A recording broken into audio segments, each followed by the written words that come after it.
자, 오늘 일사 말씀은 23장, 사무엘하 23장, 24장에서 마무리를 합니다.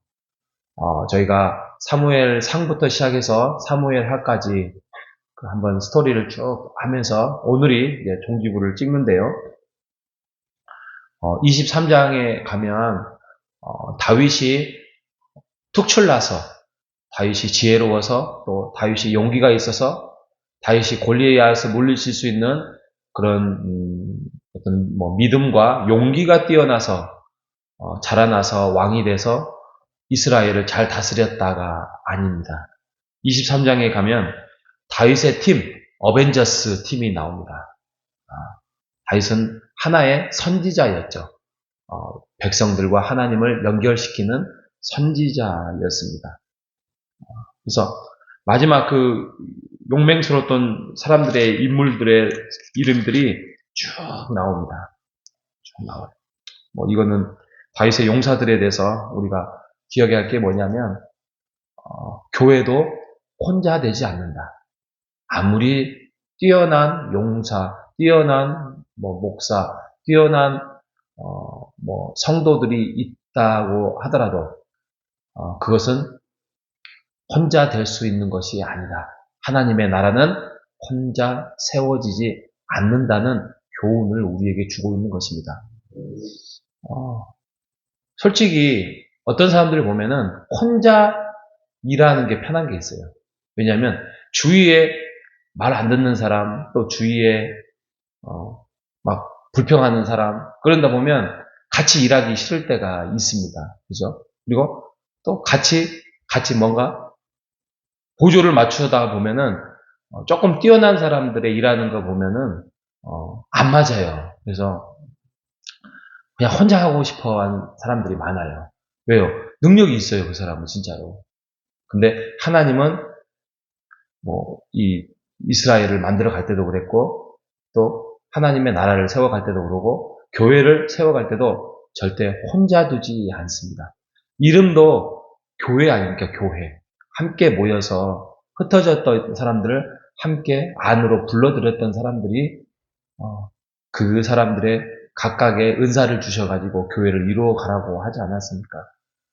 하나님이 혼자 입김 하나로 창조를 하신 분인데 말 하나로 창조하신 분인데 교회 하나 하나님께서 세워가지 못하겠습니까? 그런데도 불구하고 우리에게 동역자와 동일한 이름으로 여기에 다윗의 군사들처럼 동일한 이름으로 하나님의 나라의 생명의 책에 기록하기 위해서 우리를 부르시고 이 땅에 교회를 세워나가라고 우리를 함께 인도해 주셨습니다. 우리가 이 사실 앞에 나는 능력이 없어요. 나는 혼자 할 거예요. 나는 내가 하고 싶은 대로 할 거예요. 이러면 안 됩니다. 함께 보조 맞추면서 양보할 건 양보하고 또 능력 있는 사람이 조금 더 짐을 지고 어떤 사람은 요리를 잘하거나 어떤 사람은 요리를 못하거나 하지만 다른 일을 잘하거나 청소를 잘하거나 설거지를 잘하거나 또 앞에서 리더를 잘하거나 또 앞에서 서면 막 말이 못해서 뒤에서 보조를 하는 것 그런 것들을 다 조화를 이루어서 교회는 이루어가고 있습니다. 우리가 그 교회를 세워나가는 하나님의 말씀과 하나님의 사명 앞에 우리도 다윗의 어벤져스처럼 그 일을 충성스럽게 잘 감당하는 우리 모두가 되시기를 주님의 이름으로 축복합니다. 24장에 가면 다윗이 또 실수를 하나 있는 게 나와요. 이게 다윗의 거의 말년이라고 이렇게 표현을 합니다. 그래서 인구조사를 한번 합니다. 하나님께서 하라고 했을 때는 하면 되는데 자기가 그냥 스스로 하는데 그게 큰 문제가 될 수 있을까라고 생각할 수도 있는 거예요. 근데 이게 마음에 문제가 있었나 봅니다. 다윗이 내 나라, 내 백성, 내 군사 얼마나 많은가 보자라는 어떤 사심이 들어갔다라고 해석을 합니다. 그래서 그것으로 인해서 또 징계를 받죠. 징계를 받죠. 그래서 징계가 참 재밌습니다. 7년 동안 기근이냐, 석 달 동안 원수에서 쫓겨다니는 거냐, 아니면 사흘 동안 전염병이냐, 선택하라. 그냥 세계를 상목을 줍니다. 이런 징계가 어디 있습니까? 그러니까 다윗이 머리를 썼나 봅니다. 아이고, 그냥 쫓겨다니는 것도 너는 힘들고, 내가 잘못했는데 7년 기근이 당하면은 우리나라 백성들을 불쌍해서 어떻게 해서 3일에 빨리 끝내야 되겠다 했는데 3일에 전염병이 7만 명이 죽습니다. 와. 이게 신학적인 논란이 있습니다. 왜냐하면 지금 이 지역, 예루살렘 지역에, 이 지역에 7만 명이라는 인구가 과연 살아가고 있었을까? 랄 정도의 그렇게 많은 사람들이 아니었어요. 아니었는데 7만 명이 죽었다는 거죠. 남자만 또 7만 명이거든요. 이건 좀 너무 극단적인 오버 아닌가? 이렇게 해석하는 부분도 있습니다만 그 정도로 많이 죽었다는 거죠. 뭐 거의 한 지역을 초토화시켜버릴 정도로.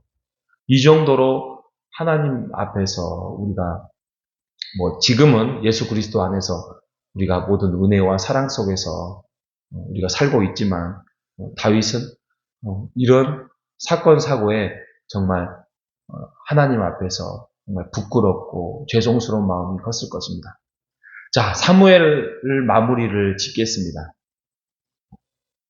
제가 꼭 드리고 싶은 말씀이 뭐냐면 사무엘 상하는 결국에는 사울의 삶과 다윗의 삶을 아주 극명하게 비교하고 있습니다. 그게 우리의 삶일 수 있어요. 우리가 사울의 길을 걸어갈 수도 있고요.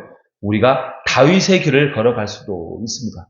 어쩌면 다윗이 지은 죄와 사울의 지은 죄가 별반 큰 차이가 없습니다. 처음에 사울은 제사 하나 잘못 드린 것 뿐입니다. 사무엘이 해야 할 제사인데 사울이 그것을 기다리다 안 오니까 빨리 해서 제사 끝내고 사무엘을 그 다음에 지침을 듣자라고 했을 것입니다. 뭐 그럴 수 있죠. 오해할 수 있고 또 급한 마음의 성격상 그럴 수 있죠. 근데 그 다음이 문제예요. 그러고 난 다음에 해서 안 되는 일들을 사무엘이 지적을 하자 그는 하나님 앞에 무릎 꿇지 않습니다.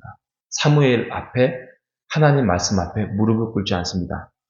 백성은 흩어지고 당신은 정한 날 오지 않으므로 내가 이렇게 행했습니다. 라고 핑계를 댑니다. 그뿐만이 아니에요. 하나님께서 진멸하라는 그런 전쟁 앞에서 사무엘상 15장에 보면 진멸하지 않습니다. 양도 잡아오고 거기에 왕도 놓아주고 자기 마음대로 행합니다. 당신은 어찌하여 이 일을 행합니까? 나 순종했습니다.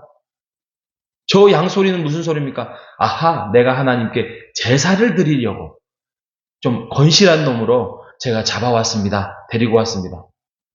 그 유명한 말씀, 순종이 제사보다 낫다.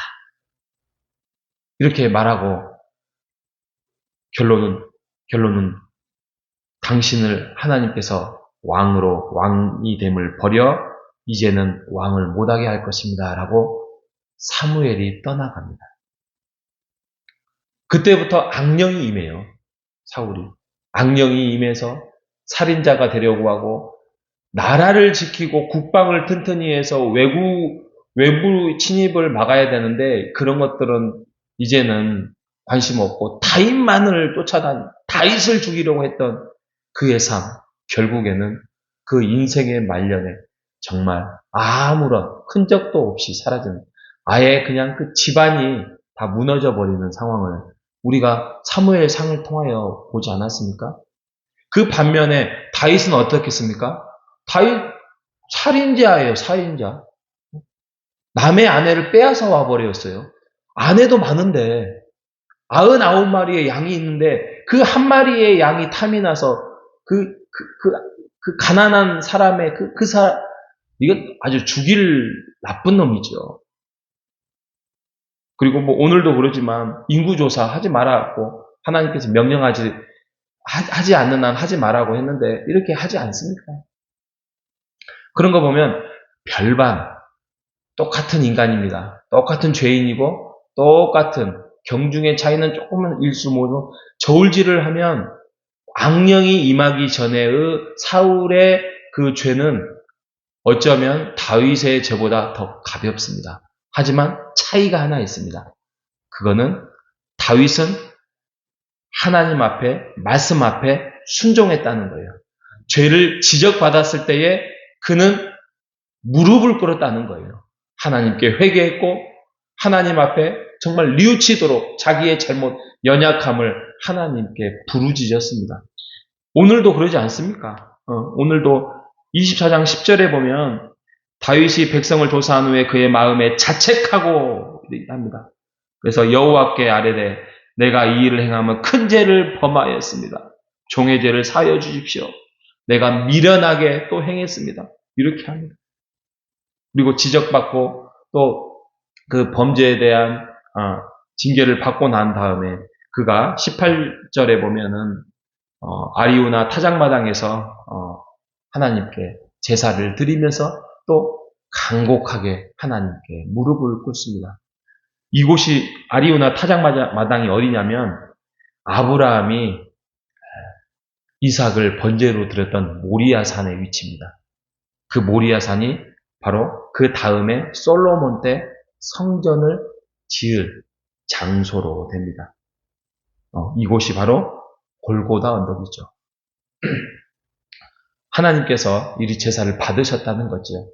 여러분, 우리도 똑같이 사울의 삶처럼 또 다윗의 삶처럼 실수할 수 있고 또 하나님 앞에 경거망동해서 범죄를 저질 수 있는 아주 위험한 존재라는 인간입니다. 하지만 우리가 늘 초점과 중심과 내 잘못한 거, 잘하는 거, 모든 것들을 하나님과 소통하고 교제하고 하나님께 아뢰면서 하나님을 가까이 하는 삶을 살아가는 여러분 되시기를 바랍니다. 사무엘은 우리에게 없습니다. 하지만 우리에게는 사무엘보다도 더 훌륭하고 최고의 성경의 말씀이 우리에게 주어져 있습니다. 우리가 말씀 앞에서 바로 이 말씀은 우리의 양심을, 우리의 마음을 비추는 거울과 같습니다. 여러분, 우리가 죄 앞에서 설계하지 마시고 하나님 앞에서 늘 잘못한 부분이 있다면 뉘우치고 하나님 앞에 예배드리고 또 하나님과 교제하면서 그 문제를 해결해 나가시는 여러분 되시기를 바랍니다. 우리가 주의 은혜 가운데서 예배 안에서 내일도 승리하는 우리 모두가 되시기를 주님의 이름으로 축복합니다. 하나님 감사합니다. 사울의 삶과 다윗의 삶을 비교해 봅니다. 어쩌면 우리도 사울의 길처럼 우리 마음대로 설계하고 계획하는 일들, 하나님이 싫어하는 일들을 하고 있을 수도 있습니다. 또 다윗처럼 육신적인 살인은 아니지만 사람을 미워함으로써 또 영적인 살인을 하고 있는 부분도 있을 줄 압니다. 그럼에도 불구하고 우리가 이 말씀을 통하여서 깨닫는 것은 우리가 사울의 삶은 하나님의 말씀 앞에서 뉘우치지 않고 자기의 길을 갔던 길과 다윗은 하나님 앞에 철저하게 사무엘이나 선지자들의 말에 순종하며 걸어가고 뉘우쳤던 삶을 우리가 다시 한번 살펴보았습니다. 하나님, 사무엘 생활을 통하여서 우리에게 진정히 하나님이 원하시는 삶은 하나님을 존중히 여기고 하나님 말씀 앞에 순종하고 따르는 길이라는 사실을 우리가 깨달아서 말씀을 가까이 하고 우리가 무작정 하나님 앞에 다가서서 기도하는 것이 아니라 하나님과 더 깊은 교제 속에서 빠져서 하나님의 은혜를 사모하는 자로 살아갈 수 있도록 인도하여 주시옵소서. 내일은 주의 날입니다. 하나님, 주의 날을 소중히 여기는 주님을 배운 날이 될 수 있도록 인도해 주시고 우리의 마음 안에서 주님을 기뻐하고 즐거워하는 삶, 그래서 우리의 가정이 회복되고 우리의 마음이 회복되고 우리의 육신이 회복되는 주의 날이 될 수 있도록 주여 인도하여 주시옵소서. 살아계신 예수님의 이름으로 기도합니다. 아멘.